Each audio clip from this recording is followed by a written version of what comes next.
And this is very important, folks, Avocado O'Connor. And he hails from London and Wicklow, and he told me not to say that, sorry.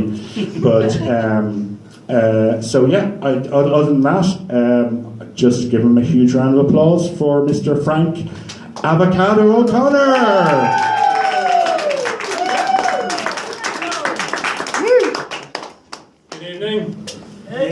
My name is Frank, and this is very important, Avocado O'Connor, and I am a man. Yay! Found in a wardrobe, in a home, for the mentally bewildered and the physically challenged. And they said to me, "You can't stay here, Mr. Avocado.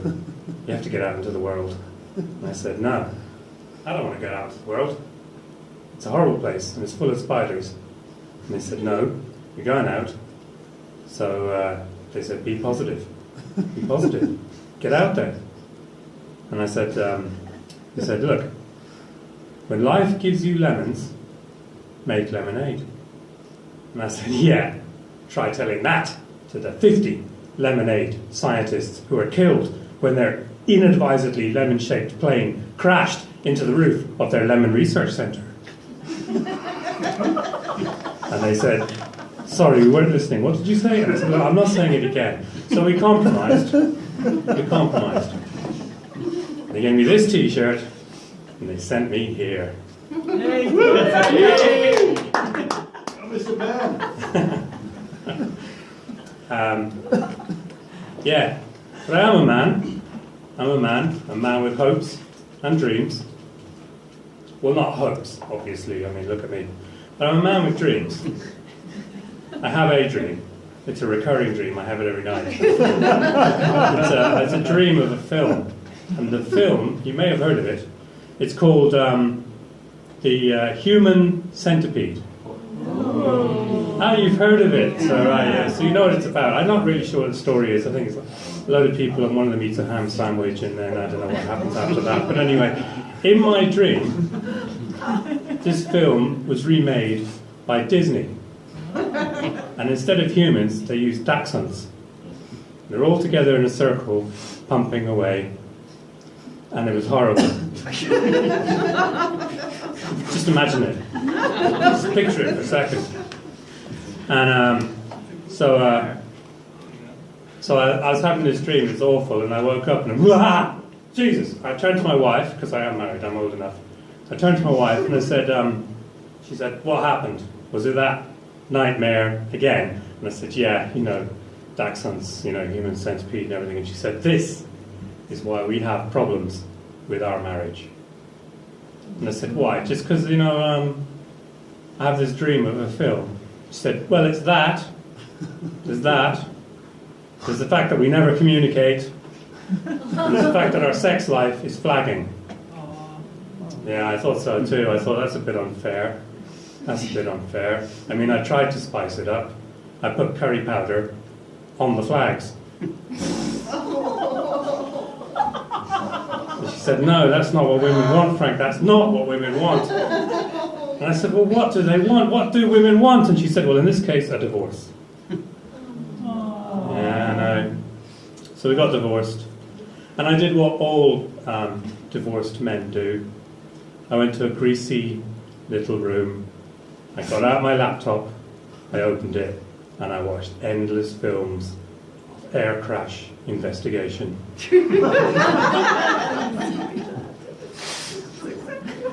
It's pretty good, that film. I don't air crash investigation. I don't know where they get the actors from. That's the thing. I mean, what's the audition for that? You got to do 3 things. First,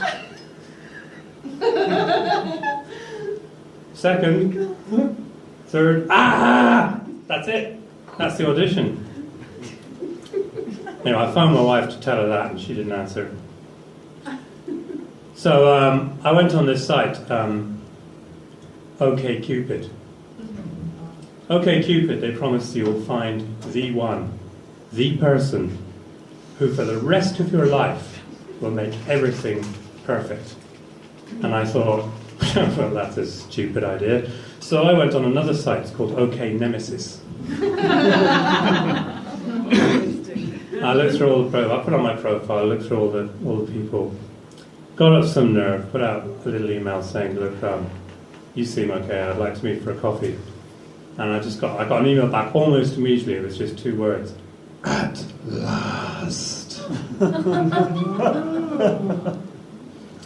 Turns out, anyway, it was a good thing. It turns out it was everybody's favourite Cockney bastard, Ray, what's his name again? Winston. You know him. That's the thing. When I do this, I've done this many times. A lot of people don't know who Ray Winstone is. Do you all know who Ray Winstone is? No. Right. No? Okay. But if you think of a Cockney bastard, any Cockney bastard, just think of EastEnders. Right? You know, in EastEnders, right, basically what they do is they ask each other for favours. Right? So, like, one of them says, can you look after the market, please? Can you look after the stall? I'll go and borrow someone else's coat. And then they go, can I borrow your coat because I need to go and beat that guy up? And they go, can you go and beat that guy up instead because I need to have an affair with that person? That's basically EastEnders. And it's full of Cockney bastards. So just think of one of them. So Ray Winstone, he was in the film Noah. He played, obviously, the Cockney bastard who was with Noah on the Ark at the time. So anyway, Ray Winstone. So we met up, had coffee with Ray. And it's, you know, he's an actor, he's a Hollywood personality and everything, but he's very, very paranoid. So the whole day, all he talked about was the moon landings. He wouldn't shut up about it. So that basically the day was kind of something like this. Yeah, you know that, right? You know that Buzz Aldrin, right? That Buzz Aldrin. You know why he went to the moon, right? It's not because he's an astronaut or nothing. It's because he's scared of bees. That's why they call him Buzz in the first place. Right? He went to the moon to get away from the bees, and the NASA paid him to do that, right? Now, if that was on my street, right, we'd take him outside and we'd shoot his fucking kneecaps off. And basically more of that in the same vein for about 2 hours. So my date with Ray Winstone, didn't really go that well. All right, so let's try some crowd banter here. Are there any dictators in? Any dictators? Yes, sir. Dictators. Yes, good. I have some advice for you, because the thing with dictators like yourself, is you may have noticed you're not very popular, right? People don't really like you. They don't really like dictators. And, you can get around with that with some simple PR, a bit of marketing. All you need to do is, after everything you say, just put on one extra word. And that word is dude. You'll instantly sound more friendly. I'll show you, I'll give you an example, right? Joseph Stalin, right? One death is a tragedy.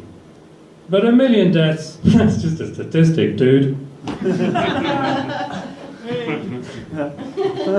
Benito Mussolini. Democracy, in theory, is a good idea. But in practice, it's just an illusion, dude. There you go. It's good tips. So next time you do something, do that. Add dude on the end, and you'll get away with it. Well, I come from a time, you may have noticed, I was born before the internet. I come from a time before the internet. I grew up in County Wicklow. There wasn't a lot to do there. The main thing in County Wicklow is it's filled with good, hardy, working class scones. It's full of scones, coffee shops everywhere selling them. They're kind of part of our reality now, they're kind of part of my philosophy. So I grew up with like a philosophy of scones, and often people go, what the hell are you talking about? Philosophy of scones, what does that mean? I go, aha, everything happens for a reason.